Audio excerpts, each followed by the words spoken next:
Well, Alan, we chose absolutely the right place to come to, since this is where it all began 7.5 years ago. Let me ask you, show of hands, how many of you walked in here with a favorable impression of President Bush? Raise your hands. 2, 3, 4, 5, 6 of you. How many of you had a favorable impression of the speech tonight? Raise your hands. Almost all of you.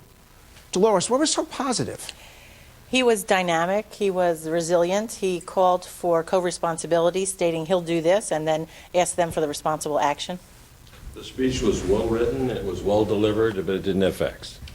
I thought that he tried to touch on as many things as he could that are of importance to our country today, and particularly focusing on the economy. I think that's important. Well, you know, it's funny that you talk about the economy, because we had an opportunity to use these great dials to indicate what people liked and disliked about the speech. And of all the segments that we tested in the entire State of the Union address, nothing did better than ending wasteful Washington spending. The yellow line of Republicans, the blue line of the Democrats. Watch what happens when the president talks about balancing the budget. Let's take a look. We need to earn their trust by spending their tax dollars wisely. Next week, I'll send you a budget that terminates or substantially reduces 151 wasteful or bloated programs totaling more than $18 billion. The budget that I will submit will keep America on track for a surplus in 2012. American families have to balance their budgets, so should their government.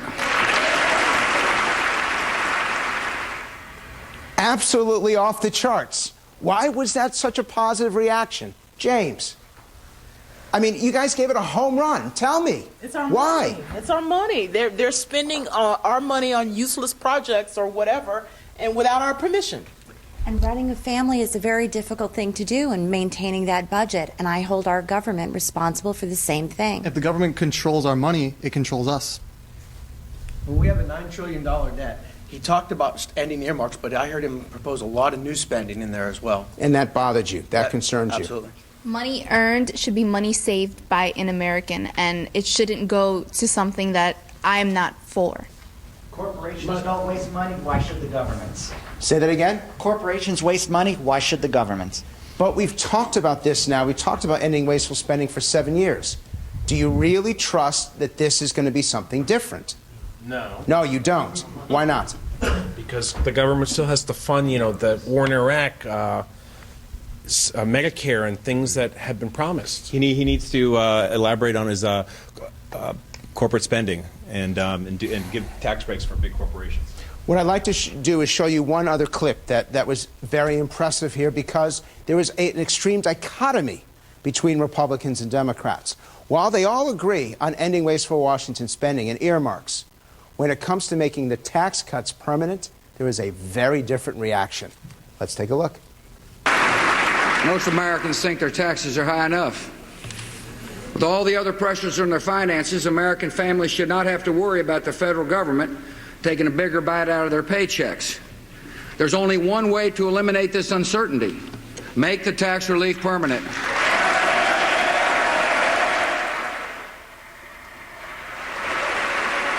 The single biggest different response of everything in the debate. You Republicans or Republican-leaning people here loved it. You Democrats hated it. Why did you hate it? I'm just tired of him making promises that he can't keep, so it just kind of like turned me off to the whole thing. So it didn't matter what he said. He could have said that he's no longer going to wear white underwear, and you would have reacted negatively. I'm just tired of the promises. He's just not doing his job. Leonard. The people are listening to what the Democrats are saying, and they're telling us they're going to raise our taxes, and they're afraid of that. They know what happens.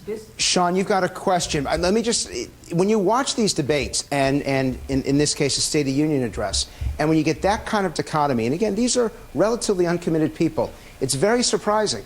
But when the Democrats actually react negatively to making the tax cuts permanent, that's a message for you as to what's happening in the Democratic primary. No, and that's actually where my question is, Frank. And I am fascinated at the reaction of your focus group. You know, I love these focus groups. We learn a lot from them. But the president said this when talking about the tax cuts. And if you could specifically ask the Democrats in your audience, I'd like them to know, because the president said, 116 million Americans would see their taxes rise an average of $1,800. And he did fulfill that promise. Every American did get that tax cut. So let me ask you guys a question. Over 100 million Americans would see their taxes rise $1,800. Doesn't that concern you? Yes. No, some of you it doesn't. Well, I don't think the tax cut should have been done in the first place. It harms middle and lower class people. It doesn't help them as much as it helps upper income people. James. I agree. Middle and lower class have not been positively affected. Everybody got a piece of the tax cut, Frank. As much. So as Sean's saying in my ear that everyone got a piece of those tax cuts, and yet you all don't think so. Well, the Democrats think that it was tax cuts for the rich. The Republicans think it was tax cuts for everybody. So that's why you see the dichotomy. So let's do a vote right here. The American people are watching. Do you want the tax cuts permanent? Who says yes? And who says no? My hand's up. Very interesting. I don't believe Hannity's in the focus group. Let me ask you, look, if they're also armed with information that when Bush came into office in 2001, the national debt was $5.7 trillion, and now it's $9.2 trillion. He inherited a surplus of $236 billion, and now there's a deficit of $354 billion. In that context, why would they believe what he said tonight? Well, Alan, if I knew that there was going to be math, I don't think I would have signed up with Fox News. But those are the facts. But let me tell you that Alan was talking about how the deficit has gone up significantly under this president, and the federal debt has gone up significantly. And what he's inferring is that the tax cuts have caused it. Now, let me ask you, and I can see you shaking your head, Michael, which is more important to you, balancing the budget or tax cuts? Tax cuts.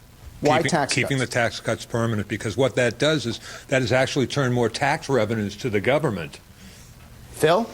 The tax cuts need to be, if you lower the tax rates, it tends to stimulate business and economies, and that will increase tax rates, as strange as that sounds. And you got the last word because you're the youngest person here. Government programs cost money, and cutting taxes is not going to do anything for programs. And I myself am a beneficiary of a lot of government programs. Now, one last time, how many of you walked in here with a favorable impression of Bush? Raise your hands.